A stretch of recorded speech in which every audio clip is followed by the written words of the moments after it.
Chuckles. Hey. Hey, mate. What's not working?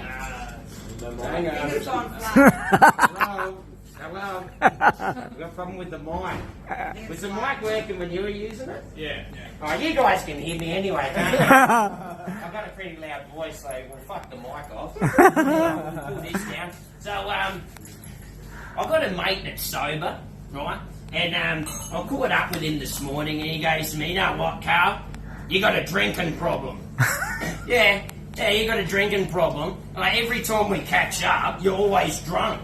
And sometimes often before like 11 o'clock. And you're always doing stupid shit. It's getting embarrassing, mate. I said, yeah, well, mate, at least when I do stupid shit, I got half an excuse. You got fucking nothing to fall back on. Sucks being sober. So I've been balding a lot lately. Over the last few years. Balding rapidly. And I've been getting a bit conscious about it. You know, because my hair game looks like a patchy lawn in summer. It's fucked, you know. And, you know, what I think is happening, this is my idea, is my hair isn't falling out per se, so much as it's retracting back into my skin, migrating down, and then sprouting out in areas where I totally don't need it, like where I've already got a shrubbery going on already, like mainly in this whole region here. And so I found out, I did a bit of online research, tappity, and I found out about this I did some online research and found out about this whiz-bang new operation they got called a pubigraph. Now, if you don't know what that is, it's basically halfway between a fucking skin graft and a hair transplant.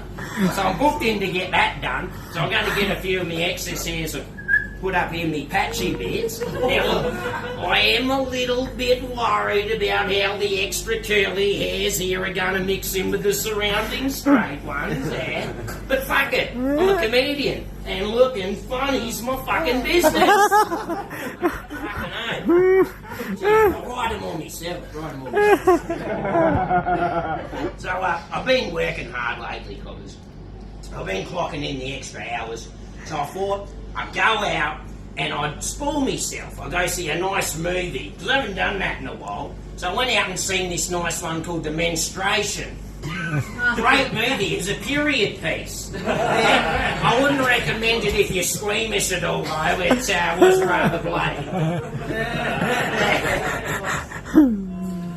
Right, so it's the one more for the guys, I guess. But girls, you can listen in. So I know about you fellas, but I find every Christmas time I put on a bit of excess, well, for lack of a better word, man boob fat. Because, you know, we all do a bit of excess, indulging over Christmas. You have extra beers, more meat and chockies than you normally have. You know, and you start putting it on about here, you know. And there is benefits to this, guys. Like, I find for me, if I'm outside, you know, having a pool, because that's where I like to do it, you know. I'm just sitting outside, pulling away on a nice summer's day, and maybe I'm just having that little bit of trouble, you know, getting a good fat on or getting a vinegar or something. And I look down at my man boob, you know, as I'm jerking, I'm like, ooh, hey. And like the summer sun's like shooting down it, glistening off my sweat, you know, and like just looking all majestic like, and my man boob's kind of jiggling to the inertia of my jerk, you know, so like that. You know what? That kind of looks like a boob. That looks like a female boob. So I'm like fondling it, and it starts really helping. Yeah, it's like doing tricky shit like a fucking drop, grab, fonder, grab it, push them together, try and jam my dick in between them, titty fuck myself. I need to break my hip 3 times. Oh man! Oh shit! Thanks, guys, thanks. But when I first started out in comedy, which obviously wasn't that long ago, I'd be a hell of a lot funnier, right? But I had this terrible manager / bookie. They used to book my shows for me. That's why I do my own now. It's terrible. One of my first shows I did for this guy, he booked me a show at a Hells Angels biking club. I thought, well, least the music will be good, you know. So I'm backstage before the show, and I'm peering out through the curtains, checking out the demographic, thinking about exactly which jokes I'm going to go with, and I'm scanning out at the crowd, and I'm thinking, tough crowd. I'm going to have to pull the best out the bag for this one. Yeah, but you think that's bad. The next day, he booked me a gig at a cemetery. And that, my friends, was the deadest crowd I've ever performed in front of. I got you at the end one. Yeah. So, I've been watching a lot of stand-up comedy lately. I've been getting inspired, mainly by, the ventriloquism acts. You know, like your David Strassenberg and your Jeff Dunelhams and all that.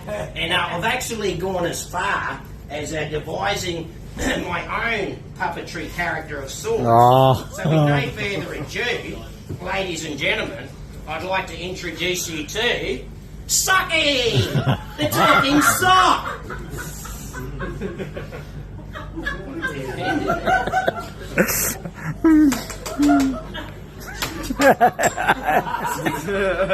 Wrong sock. Put that back in real quick.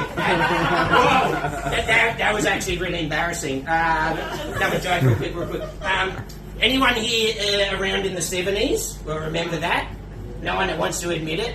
I can see a few faces that were definitely around in the 70s. That's all right. That's cool. Now, anyone that knows a bit about 70s culture would know that Coke was huge in the 70s. Everyone was doing Coke. Everyone was on Coke. Every party you'd go to, everyone was getting into the Coke. Coke all night. Fuck knows how Pepsi ever survived the 70s. Cheers, guys. So, every Christmas, my work, they put on a free spread, like food and beer and that, and a bit of boom, boom, boom, bit of music and that.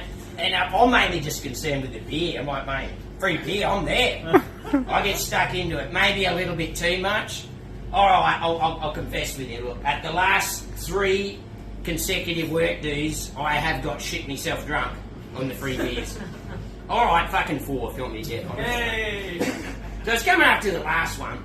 My boss, he hoists me aside away from the other boys, and he's like, Carl, right, we know what happened at the last year work Christmas dues. Right, now one, fucking pace yourself. It's not a race. You don't have to smash a 6-pack in the first 5 minutes and disgrace yourself like you usually do. Sounds like me. And 2, have you ever maybe considered wearing adult diapers? I said, well, yeah, it depends. Yeah.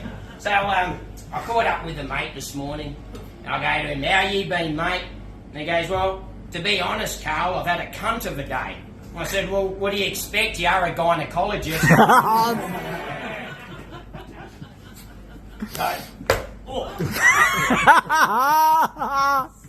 So we're nearly at the end, guys, so I just thought I'd end on a high note.